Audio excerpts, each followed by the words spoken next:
Memasuki 1 tahun masa pemerintahan, Presiden Prabowo Subianto kembali merombak kabinet untuk keempat kali. Perombakan dilakukan dengan menambah 2 wakil menteri, serta membentuk 2 badan dan 2 posisi baru.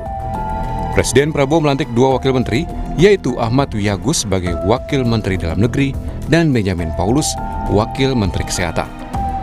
Mensesnek Prasetyo Hadi menjelaskan pelantikan Ahmad Wiyagus sebagai Wamendagri didasarkan pada luasnya wilayah Indonesia untuk memastikan pembangunan di sejumlah daerah berjalan baik. Sebelum menjabat sebagai Wamendagri, Ahmad Wiyagus pernah menempati jabatan Kaba Intelkam Polri. Negara kita sangat besar, 514 kabupaten, 38 provinsi, tentunya dalam rangka pembinaan dan memastikan pembangunan di setiap daerah, baik provinsi maupun kabupaten kota dapat berjalan dengan baik dan lancar, maka Bapak Presiden merasa perlu memberikan tambahan kekuatan di Kementerian Dalam Negeri dengan mengangkat 1 Wakil Menteri Dalam Negeri. Untuk mengucapkan sumpah. Sementara, Menteri Kesehatan Budi Gunadisadikin bilang Benyamin akan membantu menjalankan agenda transformasi kesehatan. Salah satunya, mempercepat upaya eliminasi penyakit tuberkulosis atau TBC di Indonesia. Dia adalah ahli spesialis paru. Dan salah satu kukinya Bapak Presiden kan mengenai percepatan eliminasi tuberkulosis. Beliau tuh passionnya, hatinya dari dulu ingin kalau bisa penyakit yang membunuh 134.000 per tahun ini tuh bisa cepat kita hilangkan. Kita ngobrol gila 5 menit yang meninggal 2. Jadi makanya kita mesti cepat-cepat beresin. Gitu ya, doain ya teman-temannya supaya sukses ya. Dalam kesempatan yang sama, Presiden Prabowo juga melantik sejumlah pejabat lain, di antaranya Doni Oskaria sebagai Kepala Badan Pengaturan BUMN dan Anggito Abimanyu sebagai Ketua Dewan Komisioner Lembaga Penjamin Simpanan atau LPS. Selanjutnya, Presiden juga melantik Ketua dan anggota Komite Eksekutif Percepatan Pembangunan Otonomi Khusus Papua yang diketuai Felix Fernando Wanggai. Kemudian Presiden Prabowo juga melantik 2 asisten khusus Presiden, yakni Dirgayusa Setiawan dan Agung Gumilar Saputra. Jelang 1 tahun pemerintahan Presiden Prabowo Subianto, Menteri Koordinator Bidang Perekonomian Erlangga Hartarto sebut evaluasi di sektor ekonomi terus dilakukan secara berkala. Erlangga bilang meski rupiah sempat melemah, namun capital market dalam negeri dalam kondisi baik. Erlangga yakin dengan kondisi ini kepercayaan investor ke dalam negeri masih tinggi. Ya, tentu evaluasi kan dilakukan secara dinamis dan terus-menerus. Tetapi juga kita kan melihat selain rupiah, itu capital market juga lagi bagus, lagi all time high. Tetapi kan ini semuanya dinamis. Jadi kita evaluasi. Ada target khusus atau strategi? Selama hampir 1 tahun pemerintahan, Presiden Prabowo telah menambah 3 wakil menteri. Sebelumnya, pada awal pembentukan Kabinet Merah Putih, Presiden sudah memiliki 56 wakil menteri. Yang harus dibuktikan pemerintah adalah perombakan kabinet membuat kinerja semakin efektif, bukan tersendat oleh risiko tumpang tindih kebijakan. Tim Liputan, Kompas TV. Memasuki 1 tahun masa pemerintahan Presiden Prabowo Subianto kembali merombak kabinet untuk keempat kalinya. Perombakan dilakukan dengan menambah 2 wakil menteri serta membentuk 2 badan dan 2 posisi baru. Dengan bertambahnya jumlah kabinet dan lembaga membuat kinerja pemerintah ini diharapkan semakin efektif. Akan kita bahas bersama dengan sejumlah narasumber, sudah bergabung bersama kami, keduanya melalui sambungan daring. Ada pengamat politik dari Lingkar Madani, Bung Ray Rangkuti, kemudian juga ada anggota Komisi 2 DPR dari fraksi Partai Golkar, Ahmad Irawan. Selamat pagi Bapak-Bapak, Assalamualaikum. Pagi. Waalaikumsalam warahmatullahi wabarakatuh. Bang Ray, pagi Bang. Kita melihatkan ini tinggal 10 hari lagi, kita lihat bagaimana kinerja pemerintahan Prabowo Subianto yang mencapai 1 tahun begitu. Saya ingin ke Pak Irawan dulu. Pak Irawan, ini kalau kita lihat Presiden Prabowo kemarin sudah menambah wakil menteri, kemudian ada lembaga baru, ada badan baru juga. Nah, ini kan otomatis menambah pengeluaran negara. Indis ekonomi, Anda melihatnya bagaimana sebagai perwakilan dari masyarakat, dari DPR? Kami sendiri sih melihat satu bahwa proses pengangkatan wakil menteri tersebut masih masuk dalam bagian dari kewenangan konstitusional Presiden dalam melakukan pengangkatan wakil menteri. Karena hal tersebut sesuai dengan Undang-Undang Kementerian Negara dikatakan bahwa dalam hal terdapat beban kerja yang membutuhkan penanganan khusus, maka Presiden dapat mengangkat wakil menteri. Maka dalam konteks kebutuhan itulah tadi kami membaca bahwa keberadaan wakil menteri dalam konteks menyelesaikan dan adanya kebutuhan tersebut. Tentu juga secara logik ketika kemudian ketika beban kerja tersebut dianggap sudah tidak memerlukan wakil menteri lagi, maka Presiden juga bisa memberhentikannya. Jadi kira-kira begitulah logika konstitusional terkait dengan pengangkatan wakil menteri tersebut. Dan memang bahwa Mbak, menurut kami, saya pribadi, bahwa seorang presiden dalam konteks kepemimpinan di Indonesia itu memang harus memiliki kekuatan yang memadai untuk menyelesaikan rumitnya permasalahan-permasalahan bangsa. Maka kemudian kalau kita lihat yang terbaru ada pengangkatan wakil menteri dalam negeri dan wakil menteri kesehatan. Tentu ada masalah-masalah spesifik yang harus diselesaikan oleh kedua wakil menteri tersebut. Oke, ada permasalahan spesifik yang harus diselesaikan oleh wakil menteri yang memang sudah dilantik begitu. Tapi kemudian begini, Pak Irawan, Anda berada di Komisi 2. Kita tahu kemarin Menteri Keuangan memang ada kebijakan pemotongan anggaran transfer ke daerah, ya kan? Kemudian kita tahu juga respon dari kepala daerah ini terang-terangan menolak. Nah, Anda di Komisi 2 berada di posisi seperti apa melihat ini?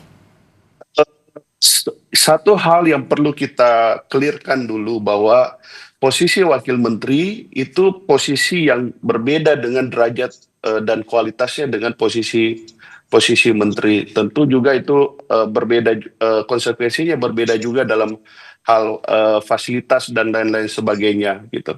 Nah, tetapi yang prinsip tadi bahwa tujuan dari keberadaan wakil menteri itu kan untuk menyelesaikan masalah-masalah yang sifatnya membutuhkan penanganan khusus. Nah, kalau dikaitkan dengan apa yang dilakukan oleh kepala daerah beberapa hari yang lalu yang bertemu dengan Menteri Keuangan, kalau saya sendiri termasuk yang sebenarnya tidak setuju dengan apa yang dilakukan oleh para kepala daerah tersebut, karena sekali lagi bahwa Undang-Undang APBN kita kan telah ditetapkan. Seharusnya langkah-langkah advokasi untuk kepentingan di daerah tersebut itu seharusnya dilakukan oleh kepala daerah sebelum APBN itu ditetapkan. Tapi ya sudahlah, bahwa peristiwa itu telah terjadi.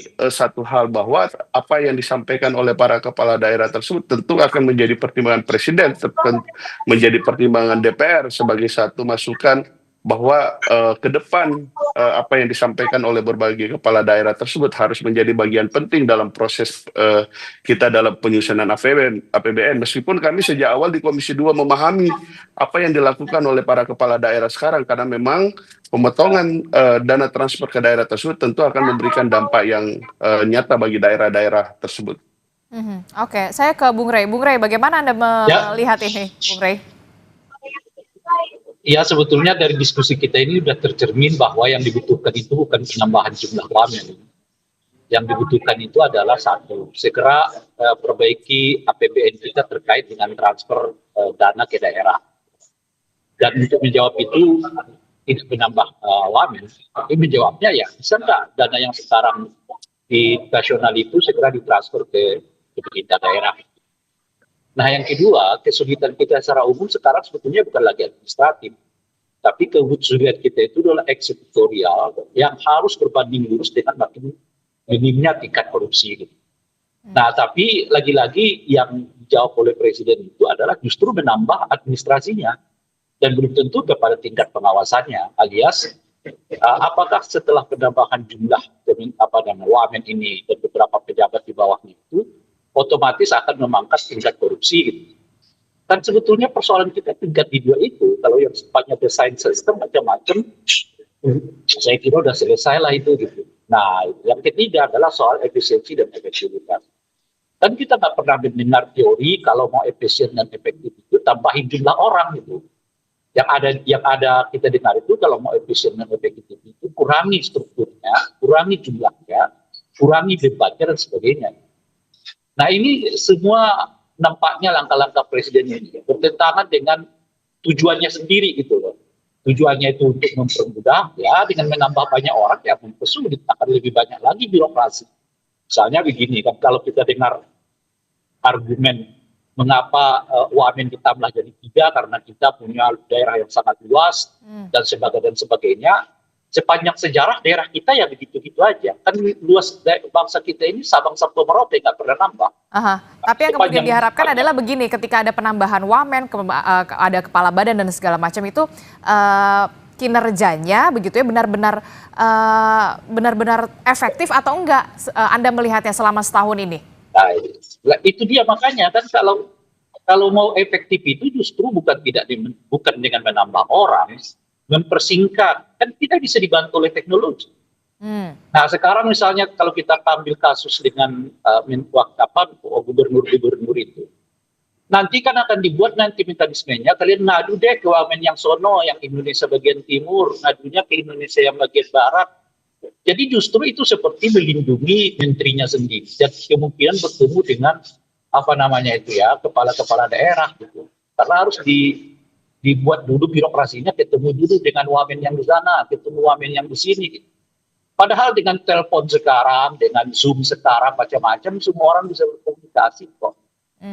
Nah kan itu yang saya sebut tadi, tujuannya itu justru bertentangan dengan langkah-langkah yang diambil oleh Presiden. Nah oleh karena itulah saya kira ya penambahan jumlah wamen, terus menambah jumlah jabatan-jabatan lain. Saya kira ini nggak lepas dari politik bagi-bagi gitu ya, yang dilakukan oleh Pak Prabowo. Itu yang pertama.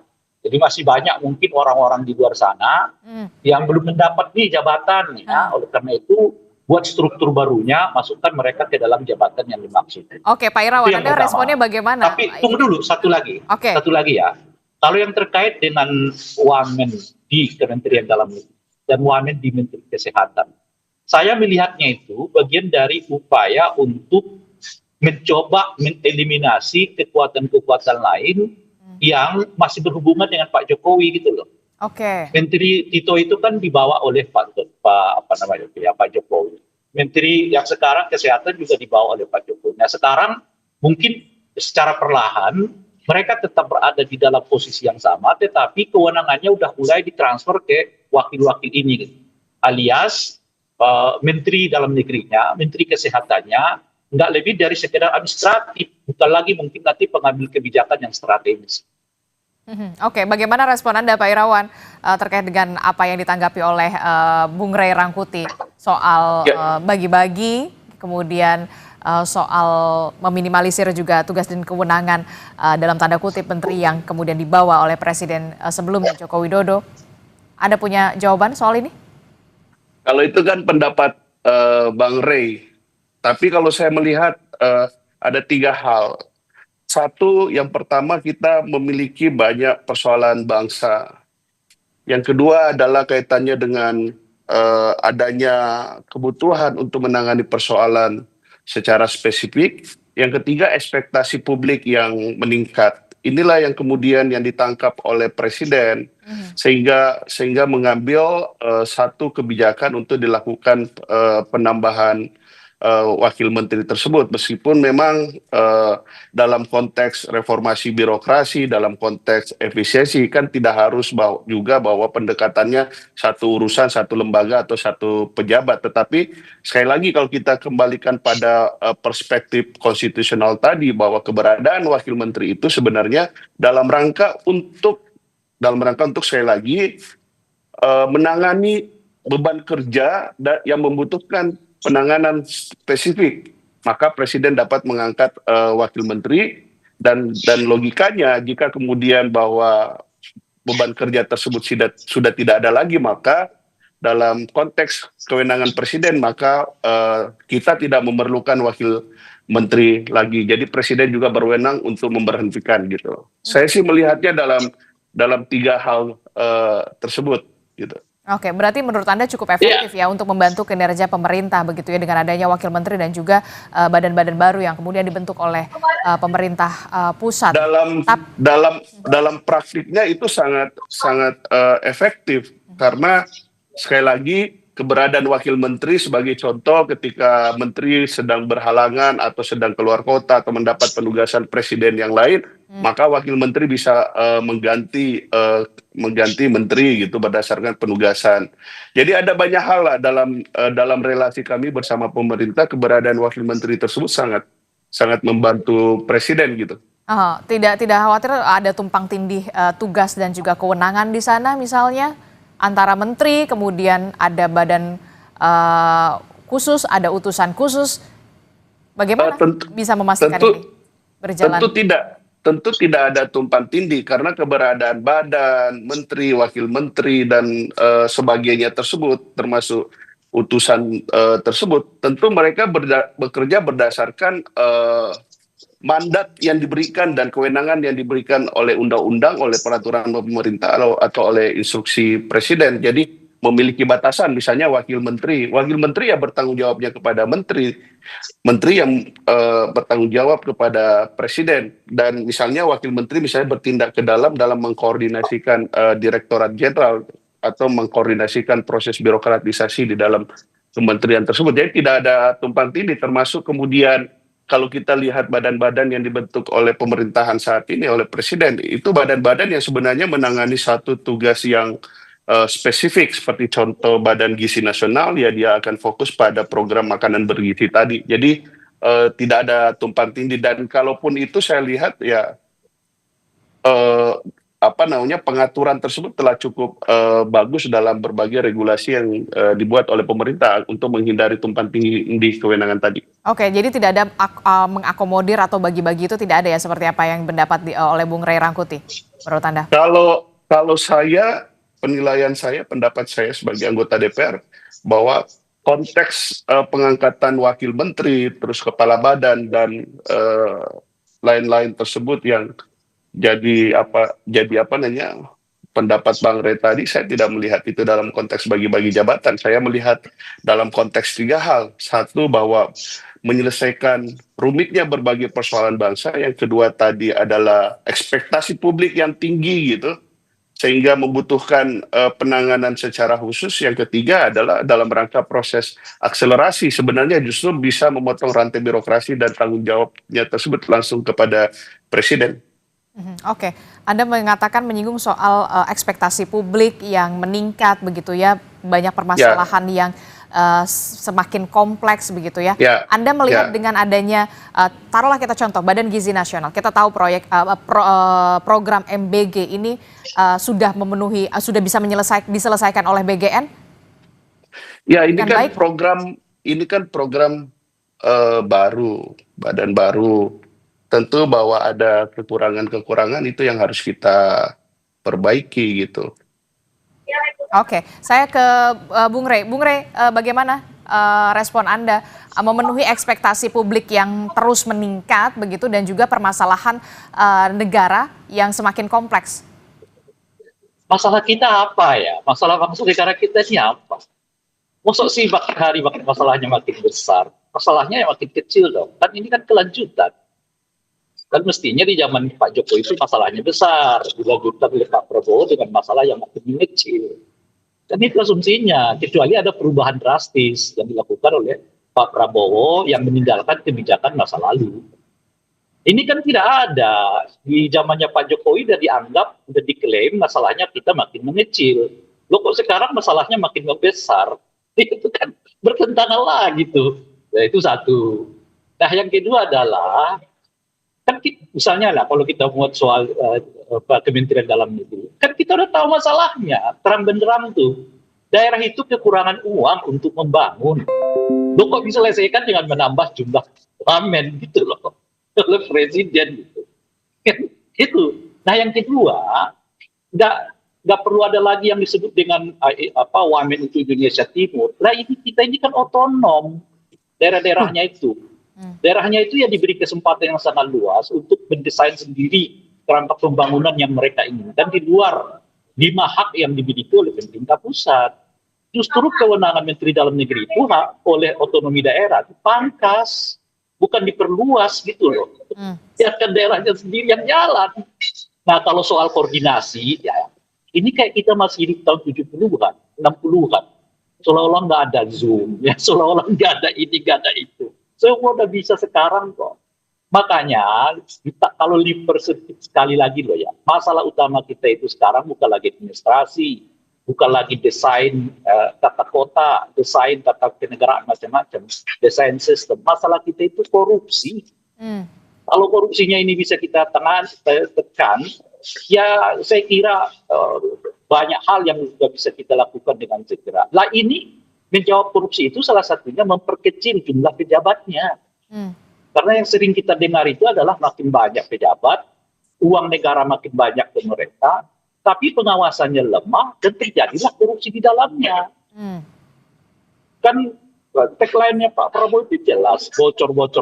Nah ini menurut saya bagian dari upaya untuk memberi kesempatan kebocoran itu makin besar. Dan kita ngawasinya gimana tuh? Semuanya gitu. Nah saat yang bersamaan kalau ada 3 wamen, menterinya ngapain? Nah, kalau disebut makin banyak, nggak masuk logika. Kalau presidennya ini bukan presiden yang mengubah desain kebijakan yang diterapkan oleh pemerintah yang sebelumnya. Di zamannya Pak Jokowi masalahnya aja disebut makin sedikit, kok sekarang nambah lagi, padahal lainnya itu lanjutan. Nah oleh karena itulah saya melihatnya, dari aspek itu tadi, ini lebih sifatnya bagi-bagi kekuasaan. Nah, khususnya itu tadi soal wamen baru di Kementerian Dalam Negeri, mantan yang sekarang jadi purnawirawan polisi. Ini kan juga bertentangan menurut saya dengan keinginan Presiden untuk melakukan reformasi polisi. Salah satu bentuk penting dari reformasi polisi itu adalah menarik semua perwira polisi, khususnya yang sekarang aktif dan non-aktif itu, khususnya yang aktif lah ya, dari institusi-institusi non-kepolisian. Alih-alih itu dilakukan oleh Presiden, malah sekarang memberi jabatan baru lagi kepada purnawirawan polisi yang baru saja purnawirawan. Kan ini agak bertentangan dengan tujuan reformasi polisi yang dibuat. Makanya ini agak rumit kita melihat ini tadi dan nggak bisa dijawab dengan alasan-alasan klis seperti yang disebutkan tadi oleh Bung Ahmad Heriawan, karena kita nggak cocok gitu loh Pak. Kecuali ya Bung Ahmad Heriawan kita tunjuknya tahun 70-an gitu loh, memang banyak masalah gitu. Oke, baik. Terakhir Bung Irawan, bagaimana Anda bisa menjawab ini begitu? Seharusnya akar permasalahannya bagaimana bisa menekan korupsi, menutup celah-celah kebocoran ini dengan pengawasan yang lebih ekstra ketat. Ya, kalau itu kan kita setuju dengan pendapat bahwa salah satu persoalan kita adalah korupsi, terus kemudian mekanisme pengawasan, dan tadi yang Mbak sampaikan tadi itu ya kita setuju dan sependapat. Maka itulah yang kemudian memang yang kami maksud bagian dari kerumitan masalah bangsa ini yang juga harus diselesaikan gitu.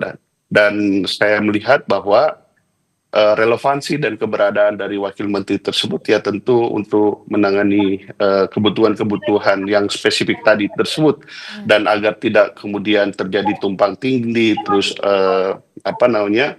tumpang tindih mengenai kewenangannya, maka tentu bahwa badan-badan tersebut atau wamen-wamen tersebut tentu harus bekerja berdasarkan kewenangan dan sesuai mandat yang diberikan oleh undang-undang dan sesuai mandat yang diberikan oleh Presiden.